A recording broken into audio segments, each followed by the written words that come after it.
Et en fait, je t'ai rencontré la première fois, je t'ai découvert la première fois lors d'une conférence que tu as donnée à Munich Oui, en juin 2016. en allemand. Là. Normalement, je parle allemand, c'est plus facile En pour moi. allemand, Mais exactement. on va Et essayer de faire cette la interview salle en français. était comble. Ouais. Et c'était une ambiance incroyable. En fait, on sentait vraiment que ce que tu disais trouvait vraiment une résonance dans le public. Mm.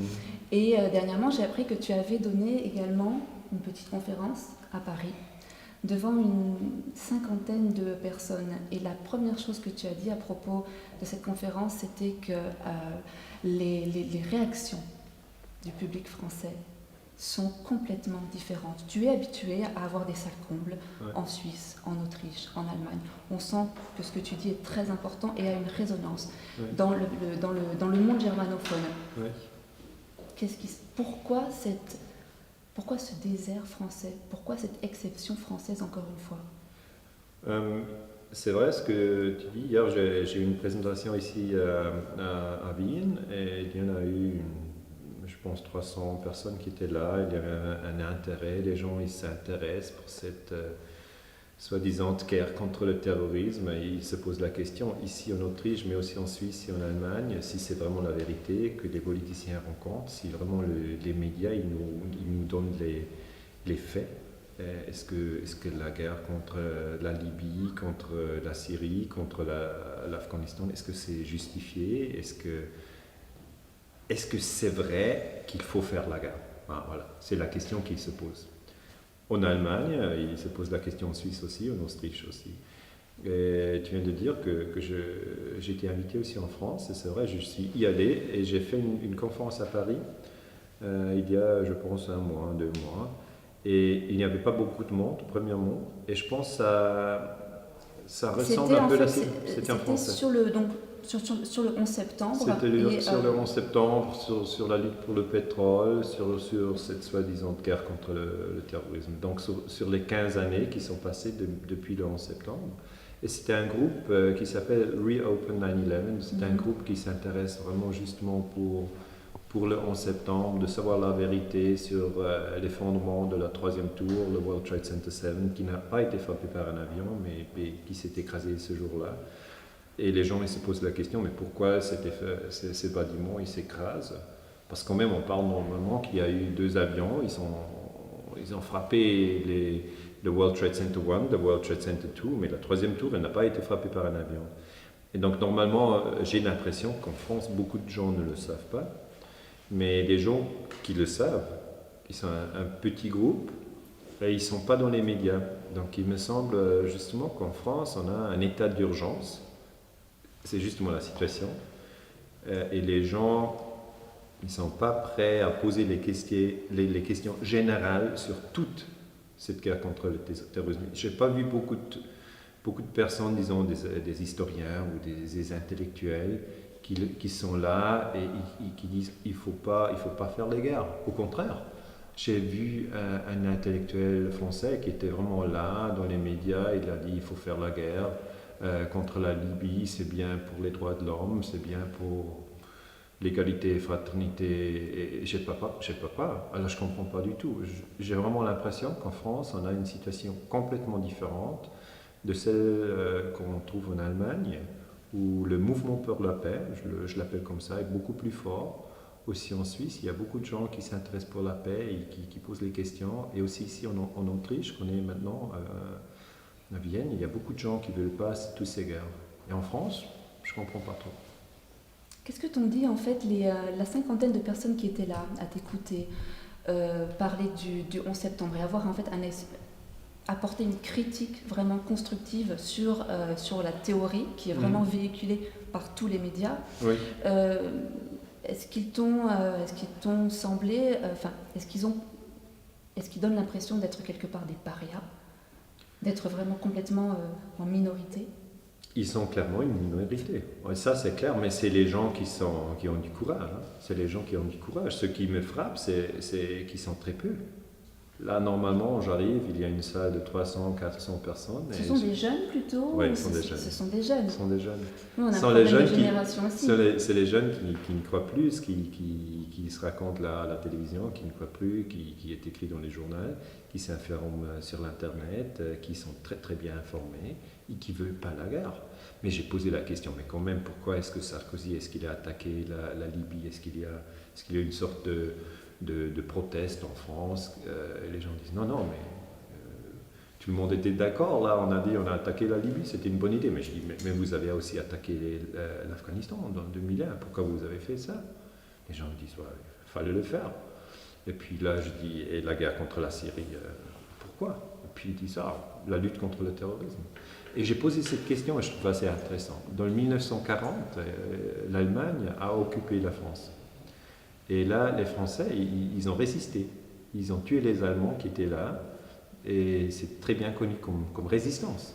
Alors, on était un petit groupe, on a fait un discours. Et je dis, mais voilà, la résistance, on pourrait aussi dire, c'est les terroristes là. Et ils étaient choqués. Ils ont dit, mais pourquoi tu dis, c'est la résistance? Et je dis, mais le terrorisme, comme vous l'appelez, c'est la résistance contre une occupation. Donc si, dans le 2003, on a eu les Américains et les Britanniques qui ont attaqué l'Irak, qui ont occupé le pays, c'est un peu comme l'Allemagne occupe la France en 1940, Deuxième Guerre mondiale. Mais là, si en Irak, on a les gens qui se défendent, vous dites quoi? Vous dites c'est les terroristes. Vous dites, si quelqu'un est là, il tue les Américains, c'est des terroristes. Mais qu'est-ce qui se passe là? Vous avez tout un discours sur cette soi-disant guerre contre le terrorisme qui justifie toute violence que la France fait et qui ne se pose pas la question, est-ce que c'est correct qu'on tue des gens en Afghanistan? Est-ce que c'est correct qu'on tue des gens en Syrie? Est-ce que c'est correct qu'on tue les gens en Libye? Et franchement, je ne comprends pas. Est-ce que c'est pas dû au fait que justement la plupart des médias français ne sont pas du tout indépendants? Que quelques-uns des plus grands journaux français, comme notamment Le Figaro, sont détenus par des groupes industriels comme Dassault qui sont directement liés à la vente d'armes. Ah oui, c'est un problème. Le fait que justement il y ait complètement cette absence de critique en France, ouais. C'est parce que la France a tout simplement beaucoup trop d'intérêt économique. Justement, si Le Figaro, comme journal, est contrôlé par l'industrie qui vend des armes, alors c'est clair qu'à la fin, les gens qui lisent Le Figaro, ils pensent qu'il faut faire la guerre. Mais après, c'est du marketing. Hein. C'est que du marketing. On vend les guerres aux gens. Et j'espère vraiment qu'il y a aussi, ou qu'il y aura, maintenant je ne vois pas, mais peut-être dans 5 ans, dans 10 ans, peut-être même plus rapidement. Il y a des gens qui disent, je ne suis pas d'accord avec cette guerre contre le terrorisme, c'est pas juste, il ne faut pas...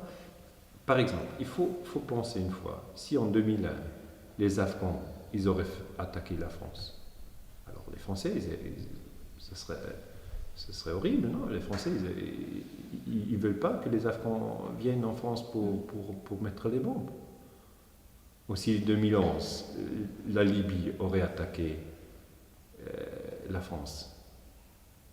Alors, de nouveau, les Français, ils réfléchissaient, ils disaient, mais il ne faut pas attaquer notre pays. Et maintenant, on a la France qui fait la guerre en Syrie. Et si la Syrie faisait la guerre en France, c'est quand même pas acceptable. Et c'est vraiment des questions qui sont très très claires. Et je pense que les gens qui réfléchissent, à la fin, ils doivent dire, faut pas faire cette guerre, faut pas les faire. On veut pas être attaqué et il faut pas attaquer les autres, faut pas le faire. Est-ce que tu penses quand même il y a une petite lueur d'espoir, parce que la plupart des gens qui ont été à ta conférence et qui ont justement un regard critique par rapport à la version officielle, ce sont des jeunes?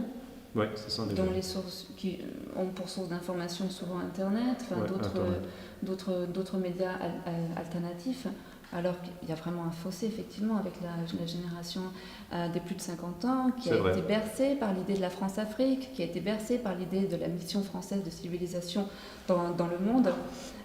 Donc il y a quand même un espoir. Il y a toujours un espoir. Moi je pense très franchement que les jeunes de 15 à 25 ans, ce sont les gens qui écoutent mes présentations. Je dis ça sur l'Allemagne, sur la Suisse et sur l'Autriche. C'est vraiment le groupe qui s'intéresse et ils n'y croient plus que les politiciens sont là, que Sarkozy veut aider à la Libye.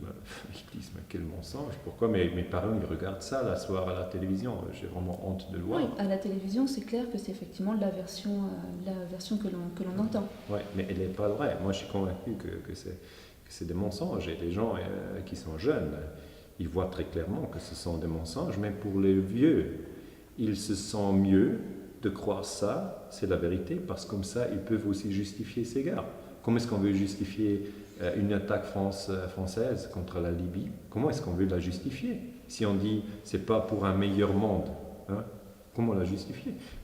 Donc on la justifie, on dit on défend les droits de l'homme en Libye pour les pauvres gens de Benghazi qui ont été attaqués par Kadhafi, et après on attaque Syrie, on dit maintenant de nouveau on essaye de faire quelque chose pour les droits de l'homme parce que Bachar al-Assad il est un dictateur comme Hitler et là on défend la population de Syrie. C'était un ami de la France jusqu'à récemment. C'est ça.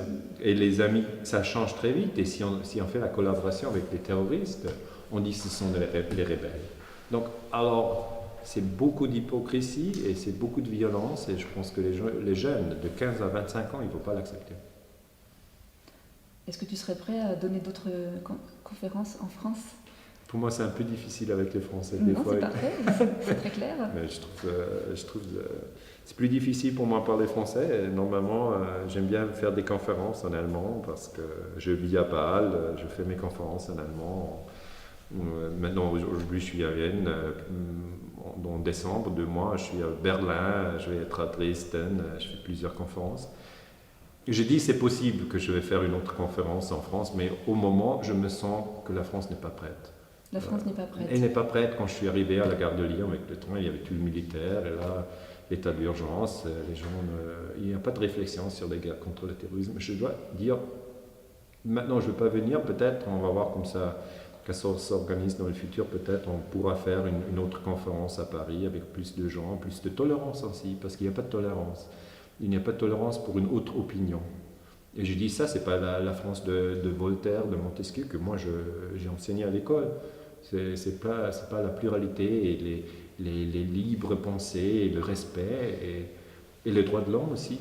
C'est plutôt un état d'urgence et une sorte de totalitarisme où on dit ça c'est la vérité. Nous, on a le droit d'attaquer la Libye, de tuer Kadhafi, on a le droit d'attaquer l'Afghanistan, on a le droit d'attaquer la Syrie. Et s'il y a un intellectuel qui pose une question, alors là, on n'accepte pas.